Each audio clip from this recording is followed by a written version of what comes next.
నిద్రపోయే ముందు 11 మాటలు శివనామం చెప్పి పడుకోమని చెప్తారు. తెల్లవారి నిద్ర లేచేటప్పుడు మీరు పరమశివ భక్తులైనా సరే, మీ కులదేవత పార్వతీ పరమేశ్వరులైనా సరే, శివ అంటూ లేవడాన్ని శాస్త్రం అంగీకరించదు. శాస్త్రమే. శివుడు కేశవుడు రెండని నేను అంటలేదు, కానీ దేని స్థితి దాందే అంతే. నిద్ర లేచినప్పుడు మొట్టమొదట నోటి వెంట పైకి రావలసినటువంటి మాట ఏదో శాస్త్రమే నిర్ణయం చేసింది.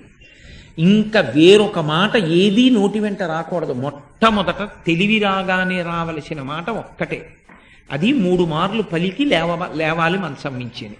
శ్రీహరి శ్రీహరి శ్రీహరి అన్నారు. 3 మాటలు శ్రీహరి అన్న నామం చెప్పి మాత్రమే లేవవలసి ఉంటుంది. అంటే జాగృత ప్రారంభమైంది. నిద్ర లేచాడంటే రక్షణ చెయ్యవలసినటువంటి వాడు శ్రీ మహావిష్ణువే.